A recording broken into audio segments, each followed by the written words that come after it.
atibatike zvechopu-chopu yamakadai kuteerera panguva dzino ndo channel yenyu inonzi Kulian TV patinokupai maupdates nhau nezvinhu zvakasiyana-siyana zvinenge zvichiitika munyika yekwedu. Iko zvinezvi tiri kutambira nyaya dzakasiyana-siyana kumativi mana enyika, masosi dzakasiyana-siyana.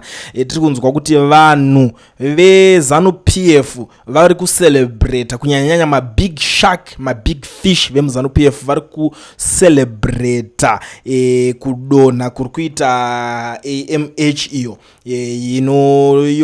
kampani hombe inotungamirirwa navaTrevor Ncube. So Zanupf chiri kuita kuti icelebrate.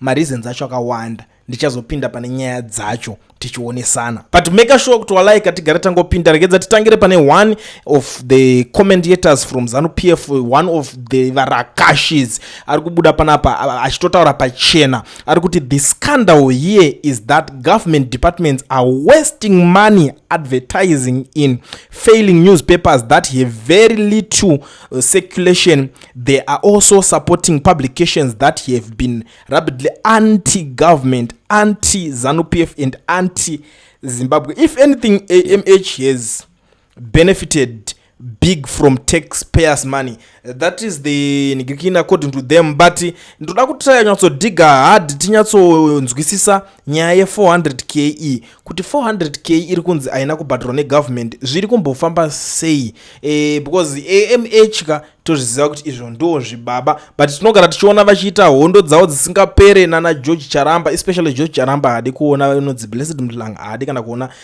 kuti Blessed Mhlanga azodai aitorwadziwa kana kuti unototanzi awina kuFacebook kwaenzi amene kuzimcelebs anganzi angaita journalist of the year. But now nyaya iri kuitika vanhu veZanupf is not only celebrating kudonha kweAMH, but vanoziva kuti AMH inopa platform kuvanhu vese vakasiyana-siyana, especially vanhu varikuda kusumuka mupolitics, maopposition voices vanonyanya kuwana platform from AMH. Apa it's almost a year kusina ningirikeni iri kuitika, masalari asiri kunyatsotamba kuAMH. And look now, I suspect kuti maybe pakatanga unyatso kupa platform kuna Geza kwakaitwa zvinhu zvakawanda, kwakusungwa majournalists the likes of Anamhlanga ivava namanigirikina manager wake or someone anga naye papa akanzi vari kudiwa vese kunigirikina, but akanonyatsovarirwa zvakazikanwa nevanhu. It's Blessed Mhlanga achinzi why wapa uyu platform achitaura zvinhu zvakadaro. So ndakatanga zotarisa chinhu chese ichocho, ndopa vakanyatsoongorora vakati okay, ava vari kupa vanhu platform, and platform yavo yakakura inoteerwa nevanhu. Even ukatarisa opposition painouya inoita kana ma-interviews anopisa netimu rekuningirikini rekuattend so TV rere, ndo vanonyatsoita navo maningirikini vese vari under AMH. Ndo zvinhu zvinenge zvichiitika. But now I want to dive deep timboona kuti why is it Zanupf why are they celebrating the AMH crisis? And AMH owns several major newspapers and digital platforms that are widely viewed as independent or critical of the government. Their editorial stance has sometimes been tough on the ruling party, highlighting corruption, economic mismanagement, and governance issues. The type of journalism is politically uncomfortable for incumbents, especially a party that thrives on controlling political narratives. Independent media that challenges government decisions can be seen as a threat to authority. For a political strategy perspective, the weakening of a criteria media voice can be spun by party loyalties and supporters as a win, wrongly framed as the removal of an adversary rather than the collapse of a virtual public accountability institution. So ivo vari kutoona kunge vadonhedza opposition. Already pachavo opposition vagara vanhu vakaita zvakawanda. Kuopposition kwakaurayiwa vamwe vanhu vakatofa, kutoti tikatanga kutaura mazita ezvezvi munotanga kutova traumatized takukureminder zvimwe zvezvinhu zvakatoitwa kudhara already nevanhu ivava. But because AMH iri kuchimhanya iri paground, now this is the different, because vari kucelebrate kuti okay AMH iri kuzoda neso kuri kutosumuka vamwe ana Kulienda nani nevamwe vakasiyana-siyana vanenge varipo vari kutosumuka vachitaura kuti takutochimhanya and hatisi kuzomisika. ndo pari kunochinja zvinhu zvese zviri kunoitika ipapapa. Ende chinoitika ndechekuti government nyaya dzizhinji dzinenge dzaitika vanhu eMH vanongova vachingorova nemanhingirikeni chete, headline after headline, interview after interview, kufumura after kufumura, nyaya dzinenge dzichitika after nyaya dzinenge dzichitika. Nhingazodai vachingouya vachingobhogomora. And now let's go pane nyaya kuti why government yacho iri kukwereta $400,000 kuAMH, zvakafamba sei? Now AMH has struggled financially due to declining advertising revenues and rising operational costs. Part of its survival strategy has been expect a government allocation or funding of more than $400,000 to help cover operational costs and areas.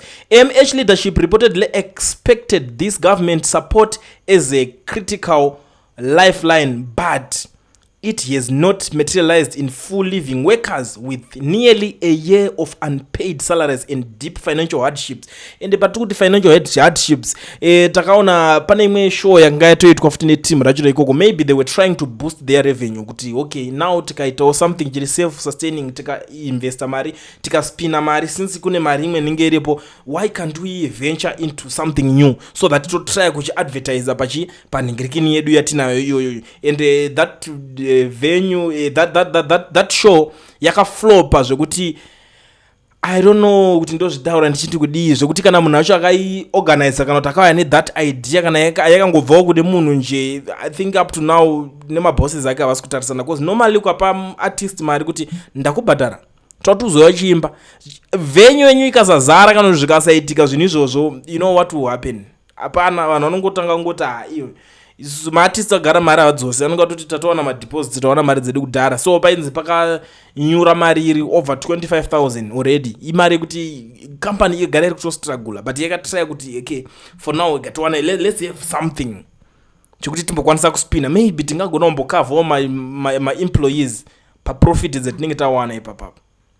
Handiti mukuzviona. Now Zanupf zviri kuda kunyanya kuita apa this Zanupf government is that vari kuda kuti zoti kana vanhu vese vakava frustrated vari kuAMH, the next thing muchanyore manarrative kana kuti machinji mamwe mune muchinyora, the next thing vamwe makutiza makuti saka hatichada havashandirike bhoza havasi kubhadhara bhoza, hapana poti uchanorova gore rese, of which itoziva kuti vanhu vazhinji vari kuita journalism muZimbabwe, they are only doing journalism because vari kuda kuwana kufeeda mhuri, is something chavakaendera kutoti okay, it's a career, munhu ari kuda kutowana something cheuviri ipapo, wosvika zvinhu zvobva zvadhakuswa kudaro.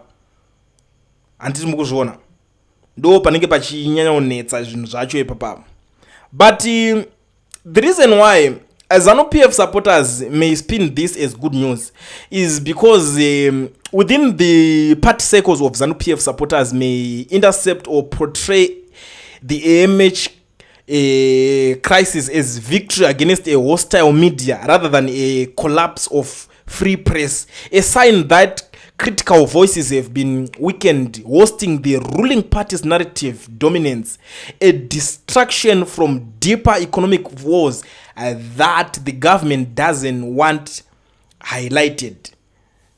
So zvinhu zvacho zvinenge zvichingoningirina, they are celebrating, everything is now good to them, everything's poor, but mamwe manhingirikini ari kutodona.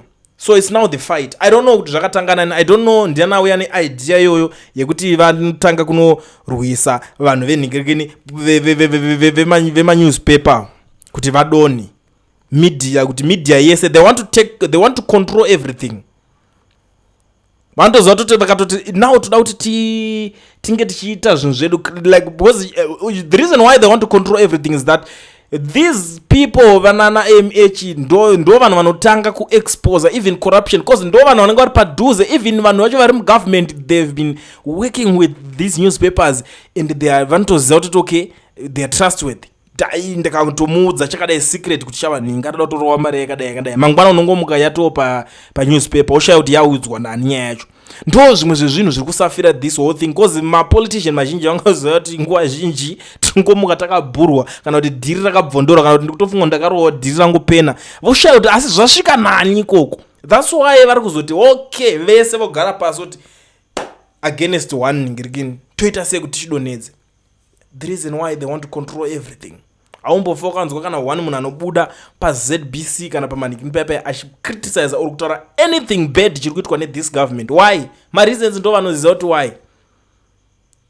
Vakambotanga kutsemurana neopposition vakarwa nayo because opposition ndo imwe inenge toti dangerous kutotiziva kuti saka pavakangoona kuti opposition yasheka razinyekenyeke kwasara ana Chabangu nanani vakapinda vacho vachiita zvavari kuita vakati right uku right ngatichitsvaga mamedia vatanga kuvhima vanhu vemamedia zvikanzi totanga neiroro zihombe ndo jongwe racho ndo panofonwa nemaminista ipapo ndo panofonwa nevanhu mapolitician vachibvondora chinhu